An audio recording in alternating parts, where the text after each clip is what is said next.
And the modern secular state has replaced the Khilafah. And all of mankind, illa masha'Allah, have pledged their allegiance to the modern secular state, loyal to the modern secular state and to its constitution. And as a consequence have said goodbye to Allah and to the Khilafah. The modern secular state says, no, Allah is not Al-Malik. Sovereignty does not reside with Allah. Sovereignty resides with this state. The people are sovereign, not the Lord who created them. You don't need a PhD to understand that that is shirk. And that's the one sin that Allah will never forgive. Mr. Cameron, this week you went to Indonesia and gave one of the most hypocritical and dishonest speeches I have ever heard in my life. It was dishonest because you went there to sell them guns, bombs, planes, but also to flog them democracy. To sell it like a second-hand car salesman sells a faulty car. No brakes, faulty engine, but go on, take it for a drive. Take this democracy, which you didn't tell them back in Britain is increasingly getting a more and more soiled name. Democracy, you didn't tell them, mixes money and power like no other political system. Go and ask them in Russia, where Putin is famous for corruption. Go and ask them in India, where corruption is rife. Ask them in Pakistan, Bangladesh, Iraq, Afghanistan. Everywhere you go, democracy mixes money and power and corrupts politicians. And that's what you told them to have in Indonesia. That was the lie you sold them. And as for the hypocrisy, when you started to say that the people of the Middle East want freedom and the authoritarian regimes are against democracy, you never told them that you backed those authoritarian regimes. Last year you went to sell them arms like you're selling arms in Indonesia today. You didn't tell them when you walked arm in arm with Aung San Suu Kyi that British government rendered Abdul Hakim Belhaj from Libya to be tortured. You didn't tell them that in Britain you lock up Muslims, your minority population, you lock them up for 7 or 8 years without a charge, without a trial, without showing them any evidence, like in the case of Babar Ahmed. And then you have the gall to tell them that you stand for freedom and democracy. People don't listen to your words, they watch your actions. Islam protects minorities. Islam protects the rule of law. Islam obliges them to account the ruler. Islam does all of this in the Khilafah system. And they know you back the regimes in Bahrain, in Saudi Arabia, all over the world that crush the people who try to re-establish this Islam through peaceful means. And they know you do this because you fear the day that Islam is established in the Khilafah, because you will lose control over the resources of the Muslim world that you crave after so much. And that's why one day, inshallah ta'ala, you will see the inevitable re-establishment of the caliphate in the Muslim world.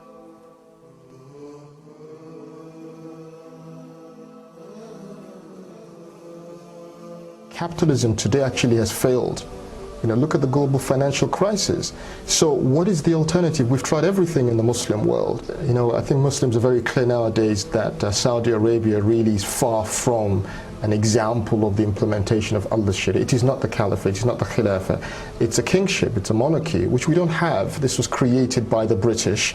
And so today, Saudi Arabia and Pakistan and Sudan, these governments have been exposed that they pay lip service to the Sharia.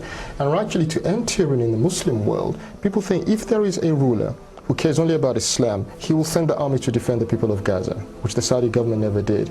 He will use this huge wealth, this huge oil resource for the Ummah, so that Somalia down the road, where our brothers and sisters are starving, would be catered for.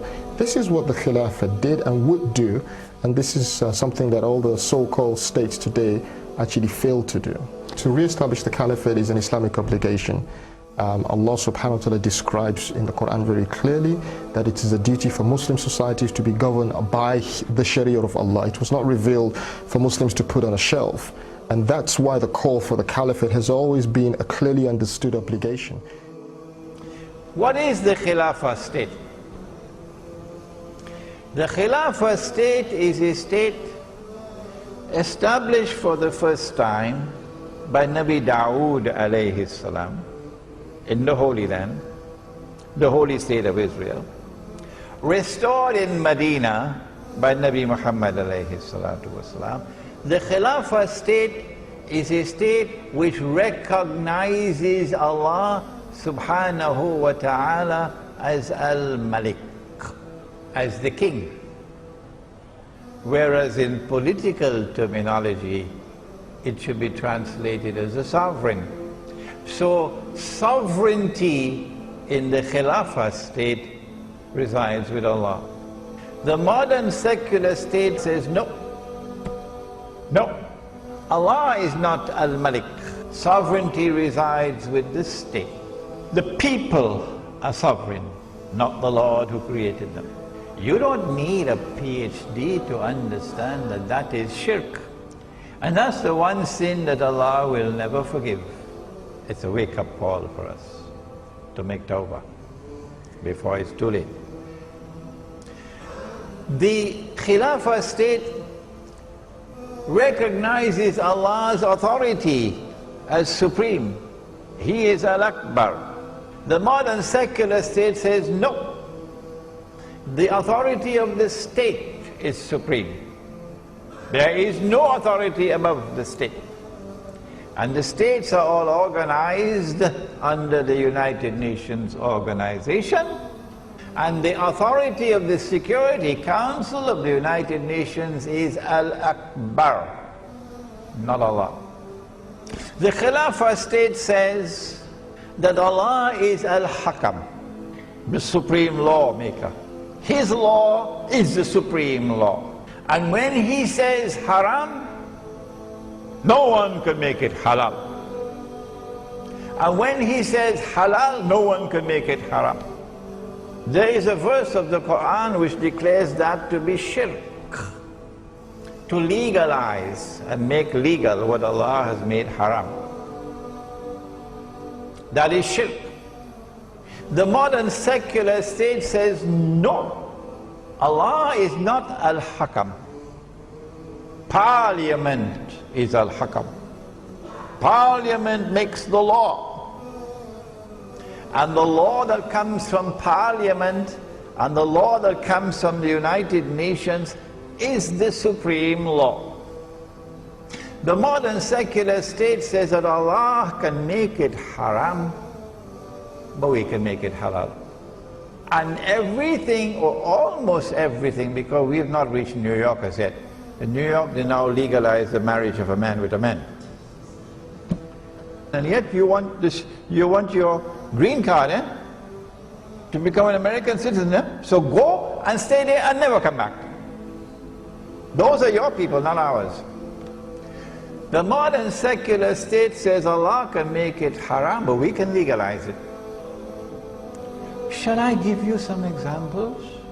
Did you know that Allah prohibited money being lent on interest? Did you know that? Huh? You know that? And did you know that Allah has declared war? War on the money lender lending money on interest? Did you know that?